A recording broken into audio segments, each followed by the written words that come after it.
आणि आताच्या ईसासनीमध्ये भरपूर फरक पडला असं माझं व्यक्तिगत मत आहे.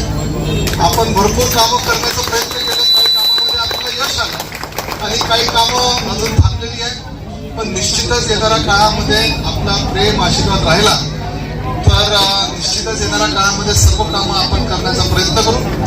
आणि जसं निल्टो टिकटोवाल्यांनी मागं लागून त्यांनी आपली आपली नगर परिषद नगरपंचायत केली, मी आपल्याला विनंती करतो ग्रामपंचायतच्या सर्व सदस्यांनी, सरपंच उपसरपंचांनी हे इलेक्शन होऊ द्या आणि या इलेक्शन मध्ये आपल्या सगळ्यांचा आशीर्वाद भेटला मला आणि मी निवडून आलो. मला असं वाटतं की आपला आशीर्वाद भेटेल आणि आपली सत्ता आली तर तुम्ही माझ्या मागं लागा. डिसेंबरच्या अधिवेशनामध्ये निश्चितच आपल्याला ही पण आता ही नगरपंचायतच बसेल. नगरपंचायत भेटली तर या नगर परिषद टिकटोला 4-5 महिन्यामध्ये 16 कोटी रुपये भेटले. आपली नगरपंचायत झाली तर कमीत कमी 4-5 कोटी तर भेटेल. तुम्ही लोक मागं लागा आणि डिसेंबर महिन्यामध्ये अधिवेशन येते आणि या अधिवेशनामध्ये 100% महाविकास आघाडीची सरकार येणार नाही, आपली महायुतीची सरकार येईल आणि आपले मुख्यमंत्री हे आपल्या जवळचेच राहतील आणि त्यांना आपण निवडून देऊ. आणि निश्चितच मला असं वाटतं की निल्टो ही केवळ 3-4 महिन्यामध्ये आपण परिषद नगरपंचायत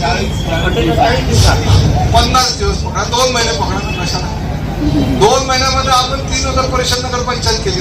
ही एक 2 महिन्यामध्ये आपल्या नगर परिषद मध्ये पुढच्या मार्च पर्यंत आपली सत्ता आली तर पुढच्या मार्च पर्यंत ह्या कार्यालयाचं जे ग्रामपंचायतीला आहे हे ग्रामपंचायत राहणार नाही, नगरपंचायत राहील. आज वचन देतो पण त्याच्यासाठी आपल्या सगळ्यांचा आशीर्वादच प्रेम पाहिजे. नाही तर मग असं टिकटोचा होतो. टिकटोच्या वेळी तुम्ही लोकांनी म्हटले की हे कोणीतरी बोललो हे शेवटच्या कार्यक्रमात या ग्रामपंचायतच्या त्याच्यानंतर ग्रामपंचायतीनं नाही पाहिजे आणि तसंच झालं. तर त्याच्यासाठी आपल्या सगळ्यांचं प्रेम आशीर्वाद पाहिजे आणि जेवढे कामं केली मुख्यप्रमाणे तर मला वाटतं हे आमदाराचं कर्तव्यच आहे की रस्ते नाले केले.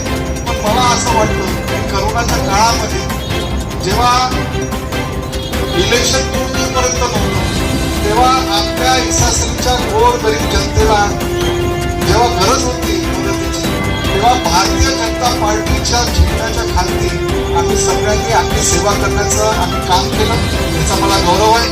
आणि तेव्हा आमच्या कुठल्याही दवाखान्यामध्ये लोक लाखो रुपये घेऊन फिरत होते की बा हे लाखो रुपये घ्या पण आम्हाला भेट द्या.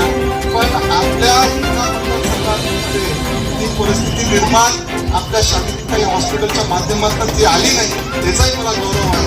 आणि मला आनंद आहे की हे सगळे चांगली ग्रामपंचायतचे सर्व सदस्य अत्यंत चांगलं काम करतात आहे आणि भविष्यामध्ये ते चांगलं काम करतील असं मी यांच्या वतीने आपल्याला आश्वासन देतो. आपण मला आधी बोलवलं, मान सन्मान केला, सत्कार केला आणि खूप आशीर्वाद दिला, त्याच्याबद्दल मी आपल्या सगळ्यांचे मनपूर्वक आभार मानतो. माझे 2 शब्द संपले.